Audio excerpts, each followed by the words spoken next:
ఈ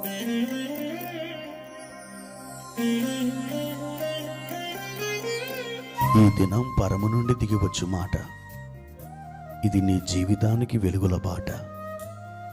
నీ ఒడిలో ఉంచబడిన దీవెనల మూట, అద్భుతాల ఆనంద ఊట. ఆగస్టు 21 సంవత్సరమంతా మీరు బైబిల్ చదివి ముగించడానికి ఈరోజు మీరు చదవలసిన లేఖన భాగం ఉదయం 107 మరియు 108 కీర్తనలు, సాయంత్రం 1 కొరింథీ పత్రిక 4వ అధ్యాయం. ప్రభునందు నా ప్రియమైన దేవుని బిడ్డలారా, ఈ ఉదయకాల సమయంలో దేవుని కృప మీకు తోడై ఉండునుగాక.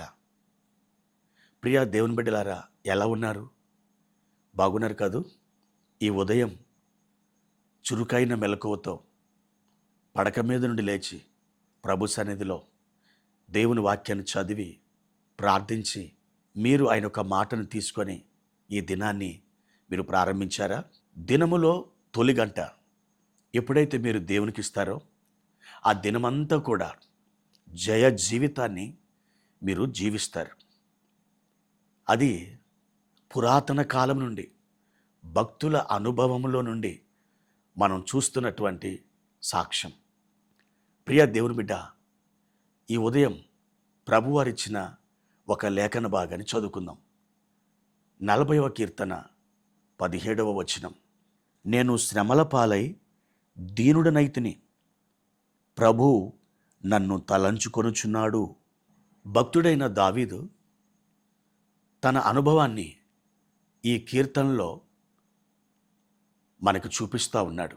దావీదు యొక్క జీవితంలో ఎన్నో శ్రమలు, ఎన్నో అవమానాలు, ఎన్నో నిందలు, ఎన్నో ఇరుకులు, ఇబ్బందులు ఎదురుపడ్డాయి.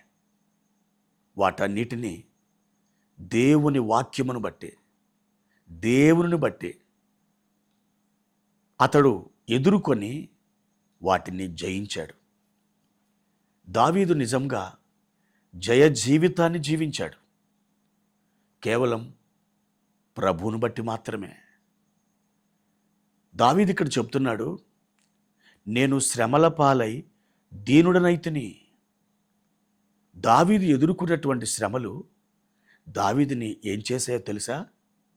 దీనునిగా మార్చేసినాయి. మన జీవితంలో దేవునికి ఇష్టం లేని, ఆయనకు అసహ్యమైనటువంటి ఒక లక్షణం ఏంటో తెలుసా? గర్వం, అతిశయం, అహంకారం. ఇది దేవుడికి ఏమాత్రము ఇష్టం లేదు. యేసుప్రభువారు అన్నారు, నేను దీనుడను, నేను సాత్వికుడను, దీన మనసు గలవాడను.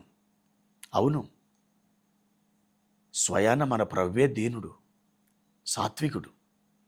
ఆయన పిల్లలమైన మనం దీనులముగాను సాత్వికులముగాను జీవించాలని ఆయన కోరుతున్నాడు. దావీదులోని ప్రతి గర్వము, అతిశయము దావీదులో నుండి దేవుడు ఎలా వెలుగు తీశాడో తెలుసా? ఏ విధంగా పెళ్లగించాడో తెలుసా?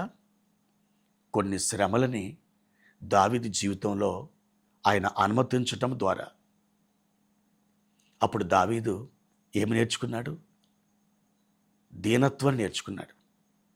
అయితే ఆ శ్రమలలో, ఆ కష్టాలలో, ఆ బాధలలో దావీదు ఒంటరివాడైపోయాడా? లేదు, దావీదు ఒంటరివాడు కాలేదు. దావీదు మరొక అనుభవాన్ని చెప్తున్నాడు. ప్రభువు నన్ను తలంచుకొనుచున్నాడు. అవును, మీరు ఏ శ్రమలో ఉన్నా, ఏ భయములో ఉన్నా, నిరీక్షణ కోల్పోయినా, మీకు భవిష్యత్తే లేదు, మీకు ఒక గమ్యం అనేది లేదు అని మీకు అనిపించినప్పుడు దేవుడు మిమ్మల్ని తలంచుకుంటున్నాడు. దేవుడు మీతో కూడా ఉంటున్నాడు. ఆయన తన హస్తాలలో మిమ్మల్ని చెక్కుకొని ఉన్నాడు. ప్రియ దేవుని బిడ్డ, మీ కలవరాలన్నీ కూడా ఒక్క దెబ్బతో ఆయన పెళ్లగించి అగాధములో పడవేయబోతున్నాడు. దేవుడు మిమ్మలను తలంచుకుంటున్నాడనే విషయం మీకు మరొకసారి జ్ఞాపకం చేయాలని నేను ఆశిస్తున్నాను.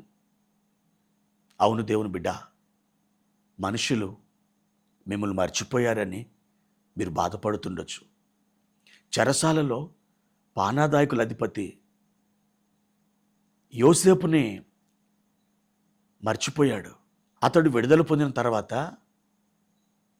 యోసేపు అతనితో చెప్పాడు, నన్ను ఒక్కసారి జ్ఞాపకం చేసుకొని ఈ స్థలము నుండి నన్ను వెలుపలకు తీసుకొని రా అని చెబితే అతడు బయటికి వెళ్ళి యోసేపుని మర్చిపోయాడు.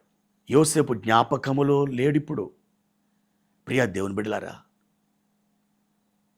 అయితే దేవుడు ఏం చేశాడు? యోసేపుని తలంచుకున్నాడు, జ్ఞాపకం చేసుకున్నాడు.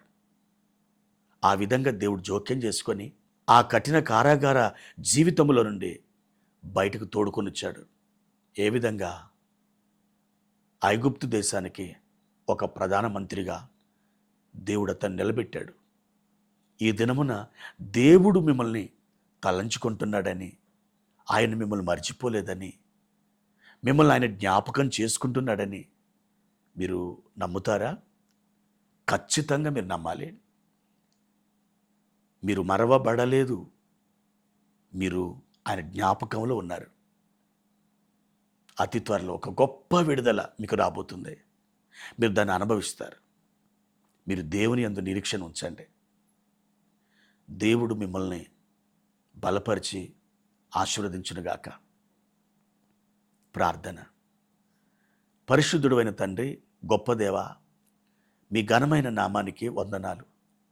ఈ ఉదయకాల సమయంలో మా ప్రియులను ఒక్కసారి జ్ఞాపకం చేసుకొనండి. అవును తండ్రి, ఈ ధ్యానం ద్వారా మీరు మాతో మాట్లాడారు. అయ్యా, మీరు మమ్మల్ని మర్చిపోయే దేవుడు కాదని, మమ్మల్ని ఎల్లప్పుడూ జ్ఞాపకం చేసుకునేవారని ప్రభా మీరు మాకు తెలియచేసినందుకు వందనాలు. మా ప్రియులని ధైర్యపరచండి, నిరీక్షణతో వారిని నింపండి. మీ దీవెనలు వారి మీద సమృద్ధిగా కుమ్మరించండి. యేసు వారి నామములో ఈ ప్రార్థన అడుగుచున్నాను తండ్రి. ఆమేన్.